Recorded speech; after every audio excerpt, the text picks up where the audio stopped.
2020 में दो कंपनीज ने यहाँ पे कमबैक किया था, एक थी माइक्रोमैक्स और दूसरी थी लावा। लेकिन 2023 में इन दोनों में से कौन सी कंपनी देखने को मिलती है? माइक्रोमैक्स, जिसका लगभग 1 साल से कोई भी फोन नहीं आया और ऐसा लगता है कि मार्केट से टोटली आउट हो गई है। वहीं लावा की बात करें तो पिछले 3 साल के अंदर लावा की इंटरेस्टिंग स्टोरी रही है। मतलब कुछ फैक्ट्स की बात करते हैं। लावा की 2022 में कमबैक के बाद उनके पास जो ग्रोथ आई है वो है 2.5 टाइम्स की। उनके पास जो मार्केट शेयर आ गया है वो आ गया 1% का। और ये सरप्राइजिंग चीज सिर्फ इसलिए क्योंकि जब मार्केट में बड़ी बड़ी कंपनीज है, स्मार्टफोन मार्केट डिक्लाइन पे जा रहा है, तो 1% आ पाना भी एक बड़ी बात होती है। लेकिन सिर्फ यहाँ तक ही नहीं, अगर मैं बात करूँ एक रीसेंट रिपोर्ट की जो टेक ने निकाली थी, तो यहाँ पे जो यूथ से उन्होंने सवाल पूछा था कि अब आने वाले समय में किस फोन पे अपग्रेड करना पसंद करोगे, तो काफी सारे लोग ऐसे जो रियलमी रेडमी को छोड़ के लावा और वन प्लस के ऊपर अपग्रेड करने का सोच रहे हैं। और ये बहुत सरप्राइजिंग चीज है। मतलब वन प्लस का एक नाम मैं समझ सकता हूँ कि वन प्लस एक प्रीमियम ब्रांड की तरीके से आता है, महंगे फोन बनाता है और एक एस्पिरेशनल ब्रांड है, तो हो सकता है काफी सारे लोग वन प्लस पे जाए। लेकिन लावा का नाम आना एक काफी सरप्राइजिंग चीज थी। काफी सारे लावा के एग्जिस्टिंग यूजर भी लावा के फोन पर भी अपग्रेड करने का सोच रहे हैं और ये स्टडी परफॉर्म की गई थी 3600 प्लस यूथ के साथ। बाय द वे इसका लिंक मैं डिस्क्रिप्शन में दे दूंगा। लेकिन इससे बात समझ में आती है कि लावा जैसी कंपनी लिटरली अच्छा कर रही है और पिछले 2-3 साल में कंसिस्टेंटली जब प्रोडक्ट उन्होंने निकाले तो लोगों ने भी उसे एक्सेप्ट किया। शुरुआत में हो सकता है थोड़ी दिक्कतें आई, लेकिन आज के समय में मार्केट ऐसा है उनका कि उनकी अग्नि सीरीज भी चल रही है, ब्लेज भी चलता है सब 10,000 रुपीज में, और युवा फोन भी उनका चलता है। यहाँ तक कि लावा के बारे में एक बात है कि जब उन्होंने अपना ब्लेज 5G निकाला था, जो कि 10,000 में आने वाला सबसे सस्ता 5G फोन था, जब वो आया था उन्होंने फोन जो बेचे वो 3 लाख से ज्यादा यूनिट बेची है। ये एक ऐसी चीज है जिससे वो मार्केट को समझते और उन्हें लगता है कि 5G एक ऐसी चीज है जहाँ पे वो कैरी ऑन कर सकते हैं और दूसरे प्रोडक्ट्स भी बना सकते हैं। लेकिन उसके कंपैरिजन में माइक्रोमैक्स की बात करें तो यार कहानी बिल्कुल ही डिफरेंट है। मतलब कि माइक्रोमैक्स 2020 में आई तो सबसे ज्यादा हवा भी माइक्रोमैक्स ने बनाई थी और इन सीरीज से उन्होंने कमबैक करने की कोशिश करी थी।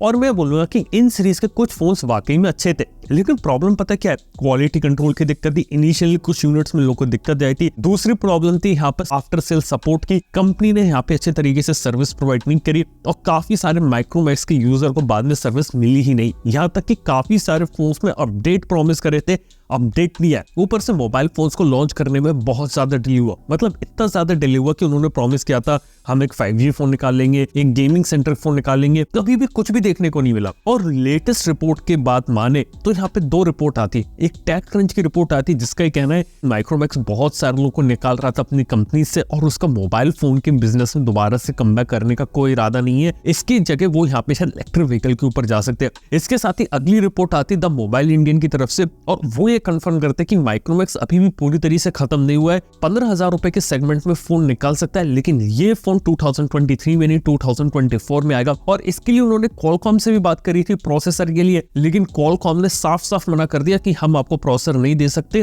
क्योंकि माइक्रोमैक्स के साथ पुराना एक इशू चल रहा है क्वालकॉम का, जिसके अंदर काफी सारी जो पेमेंट थी वो डिले कर दी थी क्वालकॉम को।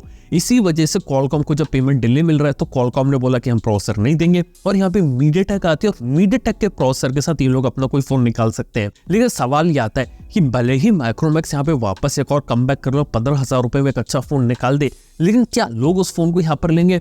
वेल, मुझे ऐसा नहीं लगता, क्योंकि माइक्रोमैक्स के साथ एक बहुत बड़ी दिक्कत यहाँ पर ये कि माइक्रोमैक्स के साथ लोगों का ट्रस्ट अब नहीं है। शुरुआत में कैनवस सीरीज निकाली थी, बहुत अच्छी चली, फिर इन सीरीज निकाली थी, लोगों ने उसे फिर सपोर्ट किया, लेकिन बाद में जो माइक्रोमैक्स की हालत देखी तो जो एग्जिस्टिंग माइक्रोमैक्स की यूजर है वो भी अब डरते हैं। एक फोन निकाल के फिर गायब हो गई, फिर सर्विस नहीं मिल रही, फिर अपडेट नहीं मिल रहा। देखो, अगर माइक्रोमैक्स को कमबैक करना है तो एक फोन निकाल के कमबैक कर भी नहीं सकती, और लग रहा है कि आज के समय में माइक्रोमैक्स का कमबैक हो पाना बहुत ही ज्यादा मुश्किल है। अगर माइक्रोमैक्स कमबैक कर भी ले फिर भी नहीं लगता कि एक जो सक्सेस जो लावा ने क्रिएट करी है ना वो माइक्रोमैक्स क्रिएट कर पाएगी। मतलब 1-2 साल में तो नहीं कर पाएगी।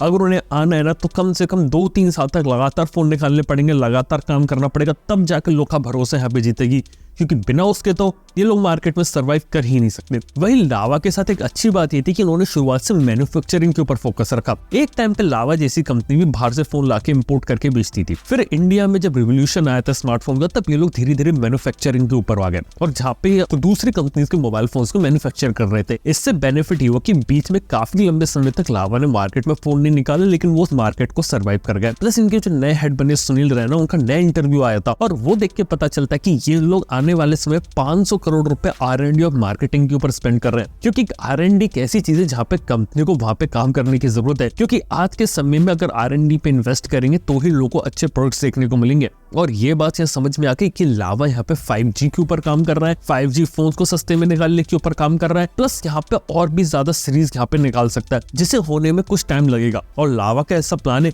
कि आने वाले 1 साल के अंदर अपने मार्केट को डबल यहाँ पे कर देना। कि लावा ने अभी तक जितने भी फोन्स बनाए थे ना, उसने काफी चीजें खुद यहाँ पे बनाई थी, लेकिन काफी चीजों के लिए बाहर अपने दूसरे पार्टनर से भी हेल्प ली थी, जैसे मीडियाटेक हो गया और भी दूसरे पार्टनर्स हो गए, जिनकी मदद से उन्होंने यहाँ पे फोन को डेवलप किया था। लेकिन अब क्या हुआ कि अगर वो R&D में इन्वेस्ट करेंगे तो वो वैसा फोन डिजाइन कर सकते हैं जैसा वो अपने इंडियन ऑडियंस, इंडियन कंज्यूमर्स के लिए चाहते हैं। क्योंकि अभी क्या होता है कि जो ज्यादातर जो चाइनीज कंपनीज है बहुत बड़ी R&D करती हैं, और इनकी जितनी भी R&D होती है सब चाइना के अंदर होती है, और चाइनीज लोग ही डिसाइड करते हैं कि इंडियन कंज्यूमर को क्या मिलना चाहिए। इसीलिए कई बार हमने देखा है कि चाइना में जैसा फोन बन रहा है वैसा का वैसा डायरेक्ट फोन इंडिया के अंदर आ जाता है, कोई भी चेंजेस नहीं किए जाते हैं। लेकिन ये बात कैसी रहेगी कि इंडियन कंपनी में इंडियन लोग ही ये डिसाइड करें कि इंडियन कंज्यूमर को क्या मिलना चाहिए। हालांकि अभी भी देखा जाए तो लावा जैसी कंपनी रियलमी, रेडमी से डायरेक्टली यहाँ पे नहीं लड़ सकती, क्योंकि वो कंपनियां बहुत बड़ी, स्पेशली बात करें पूरा BBK ग्रुप हो गया, पूरा Xiaomi ग्रुप हो गया, इन्होंने चाइना के अंदर फैक्ट्रीज,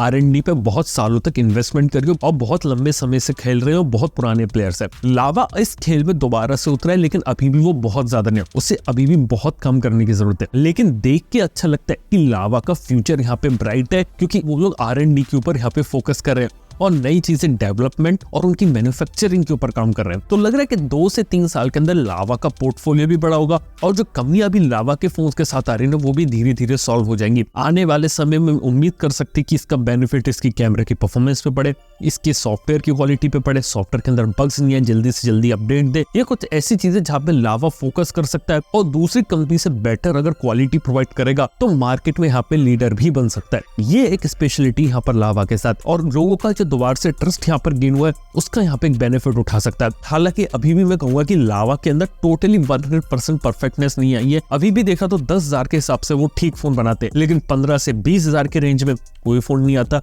20,000 में अग्नि 2 आया था, लेकिन अब एक हाई टाइम है कि अग्नि 2 का भी एक रिप्लेसमेंट निकाले 20,000 में, और 20 से 25 में भी काम करे, और 25 से 30,000 में भी काम करे, जहां पे दूसरी कंपनीज मार्केट में लगी हुई है। मार्केट के अंदर लावा के पास अभी एक अपॉर्चुनिटी है, जिसका अगर वो आने वाले 1 साल और 2 साल में फायदा उठा ले तो बहुत अच्छी पोजीशन गेन कर सकते हैं। और जो चाइनीज कंपनीज के ऊपर जो मार्केट शेयर ज्यादा है ना, वो यहाँ पे अगर ट्रांसफर हो जाए तो बहुत है, क्योंकि ऑलरेडी जो लावा है ना वो इंडिया के टॉप फास्टेस्ट ग्रोइंग ब्रांड्स में से एक है, जो यहाँ पे लगातार यहाँ पे इंक्रीज कर रहे हैं। देखते हैं फ्यूचर में लावा की कहानी क्या रहती है, और कोई भी ऐसी इन्फॉर्मेशन आएगी, कोई भी न्यूज आएगी, यहाँ पे आपको वीडियो देखने को मिलेगा, उसे मिस नहीं करना चाहते तो सब्सक्राइब कीजिए।